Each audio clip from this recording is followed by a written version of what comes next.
concept that I always hear, I think it originated from Naval, Ravikant, but I've heard Alex Hormozi say it a lot. It's just the concept of inputs and outputs. And I think we've all, me and my friends all here have kind of gotten on that wave, and it was a really helpful understanding of, you don't have any control over the output. You just have to put in as much as you can, and you don't know what the output is going to be. So your only control is the inputs, the things you're putting in, the videos I'm posting here, the emails that I'm sending out, the work that you're doing.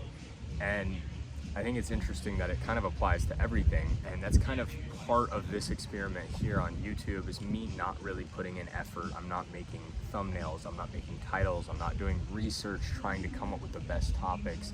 I'm just kind of doing what I want, and in turn, with me doing whatever I want, I don't really expect to get anything out of it because I'm not really playing the YouTube game.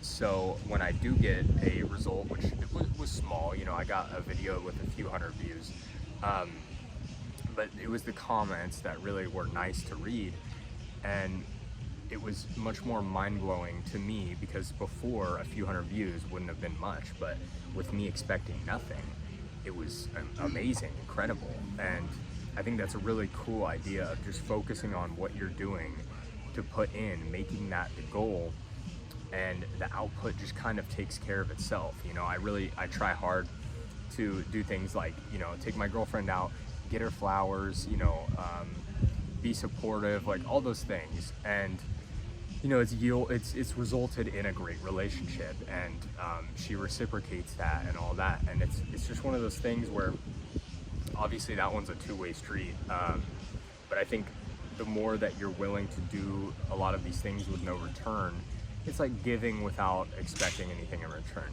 It's a very old concept, but it just makes a lot of sense, because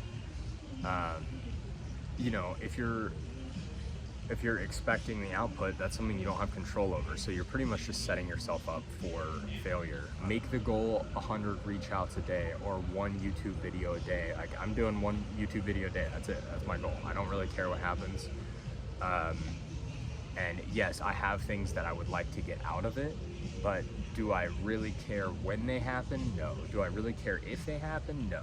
I kind of have a backup plan of, if the output that I don't want, if the output I do want does not happen because it's out of my control, what is an output that's in my control that I'd be happy with? And to, make sense of that, essentially, the reason I'm doing this channel is, well, first of all, the input is my goal. The input is a video every day. I don't know how long I'm gonna do that for, but that was just kind of to start, just post every day, right? The output goal is just to have more brand recognition and to be able to get sales easier because people recognize me, or just that I have a presence on social media. It doesn't even matter if I have followers, anything, just people see me out there, they see me being a human, and I just think it'll make it easier to sell, right? But I also really just enjoy this, to be honest, so it's not as serious of a goal. But obviously I know the power of personal brand and whatnot, so I'm not oblivious to that. But with me not really trying super hard to play this YouTube algorithm, the ultimate goal is just to document, and it's either for me or just to help somebody else if they're watching these guys wondering if this stuff works, like me. I'm basically trying to fill something that I wished was out there, and it's not, as far as I've seen. I haven't seen anybody doing, I'm sure people are, but I just haven't been able to find anyone doing stuff like this. And so my goal is to document and just for myself be able to look back on it, and that's an output that is guaranteed no matter what. So I think having those variations is very helpful, and it's kind of the way I frame doing business as well. Like, you know how you have a fear of wasting time when you're thinking about starting a business, or at least I do. That's always my biggest thing. I'm like, I don't want to spend a year doing something and then figure out that it's not the thing, or that it doesn't work, or whatever. And realistically, I think anything will work if you give it enough time, because you get good enough at it. But for me, the thing that makes me feel better about it and more willing to do things is realizing the skills that I will build along the way. Like, for example, since I'm doing copywriting right now, my biggest problem is finding clients. Of course, I have no issues writing. It's really more of getting clients. And I realized, like I've heard Alex say this, a lot of people quit when they hit a wall without realizing that that same wall is in every business. And for me, it's getting clients is going to be a problem with every business I start. So it's something that I need to figure out. It's not that copywriting isn't needed.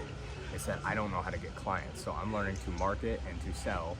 And if copywriting does not end up being my long-term thing, which it probably won't be realistically, knowing how entrepreneurship works, then I know how to market and sell. Those are, I mean, you can't really get much more valuable skills out of an experience, really. So that was kind of my thought, and how I realized that was, it was just like, what's a service or a product that will teach me to market and sell? It doesn't matter what it is, but something that's useful to people that will actually sell, but just something that will teach me marketing and sales. So that way, you know, say I get stuck scaling or whatever, and it just kind of can only go to a certain point, which I don't really know.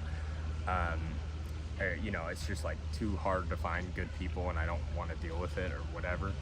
I'll know how to market and I'll know how to sell. And I think that's really, really important to have if you're trying to start a business. So that essentially is my whole kind of philosophy on this right now, and why I think focusing on just the inputs, and if you're worried about the output, at least think of an output that's within your control. Are you gonna learn skills?